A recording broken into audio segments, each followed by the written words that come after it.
it's short, man. Sam Harris. Sam I am, green eggs and ham Harris, man. Love you, dog. You make some interesting points. When you're studying the brain, are you looking at it in a relative terms? Past, present, future operating at the same time, and biologically conditioned responses due to environmental conditions from biological conditions through genetic connections.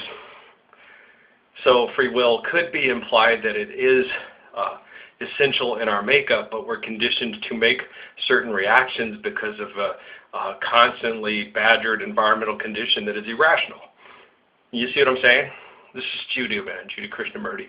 Go watch, listen to him. He's really cool. He's really intelligent. He's more intelligent than most people. Most people that think they comprehend and understand it have trouble doing it because they're looking at things crystallized. And he's looking at things through relative terms of past, present, future, all operating at the same time, and all things being relative and genetically connected and affected relatively through time, space, and all infinite form of matter. So all things being relative and all things being infinite and eternal, it's really hard to crystallize anything and tell you exactly how the brain works unless you can comprehend and understand the totality of the infiniteness of all things and the reaction to the infiniteness of all things in which you are a part of. That's kind of like Jesus, yeah, that guy. He's a relative maternal line uncle of mine. My last name is Kramer through my grandmother. Well, my last name is Parsons, but my mother, who's a Murphy, had a mother who was a Kramer, which means Jewish peddler. So through the maternal line, I'm considered a Jew or Hebrew like Jesus and David and all that. So I'm very similar to my uncles before me. It's biologically conditioned and relative. So I understand free will. Free will is a choice to be or not to be. That is the question, okay? E2, Brute, he had a choice, and he chose whichever choice he made because he followed the group. Do you want to follow the group and be like Hitler, or do you want to step outside the group and be like Oster Schindler? It's up to you, Sam Harris. Use your free will.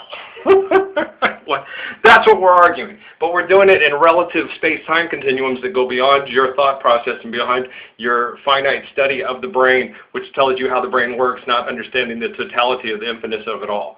So it's like my Uncle Blaise Pascal said, who's also a maternal line, Hebrew line uncle that's similar in style and fashion to Saladin and Jesus and David and John and all those described in the Gospels, because we're laying to you genetic, relative, molecular, biological conditions and choices that we make with our brain. So I was in there in the shower thinking, man, like I do often, leaning up on the handrail my dad put in there for my granny who was old, feeling sorry for myself because my body hurts, my mind hurts, my head hurts because of all the betrayal of all the people that treat me like shit here in the southwest of the United States. I'm in Las Cruces, New Mexico. I'm in the Safety Surveillance Corridor. Are you guys familiar with it? Fort Huachuca over in Sierra Vista, Fort Bliss, NASA Labs, White Sands Missile Range, stuff like that. The most surveyed intelligence network in the whole world that's used to put out mass media information to turn you into a trained consumer that extorts and mass media fights over the resources and accepts monetary value systems as value over the grace of life. Kind of stupid. Yeah, that's what Jesus was talking about in the Bible. He's my uncle. Did you guys following the technique?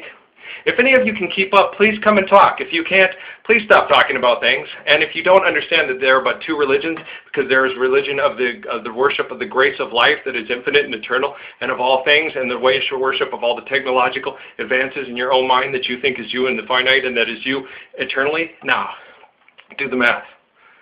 Infinite life sources go on infinitely.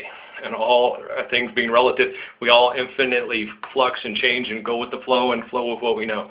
If you want to keep this life a sacrifice, you'll be wise, humble, and intelligent and live in balance and understand that there are things greater than you, and you can't comprehend and grasp all things or anything for that matter, because all things being infinite and relative, they're all just revealed to you through the constant life source of grace.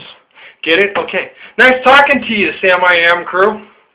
Atheism is wise if you think God is a crystallized man floating in the clouds, but it's not wise if you believe that God is the infinite life source of all things and part of an eternal equation that just keeps going and going like journeys don't stop believing. All right? Love y'all. Okay. Hang in there, man. Maybe you'll meet me, maybe you won't. Maybe you will, maybe you won't. Maybe I just learned secret ninja moves from the government and go Wolverine hunting in the summertime in Alaska. Yeah, but it's not the worst day of my life. No, I had an excellent bowel movement this morning, and I'm 47 years old. And if you have an excellent bowel movement and you're over 40, that's a good day. Ask Dustin Hoffman. All right, I love you guys. Gotta roll. Blessings and peace. Hang in there, Sam. Keep growing, keep learning, man. Just thanks for the help, though. You helped me see things in a greater light, and then I could explain them to you. Yeah, I'm obnoxious and pretentious and arrogant and stuff like that because I'm connecting to the Ivy League Oxford Scholar set. Love you guys. All right? Go watch some Family Guy. You'll feel better. Blessings and peace.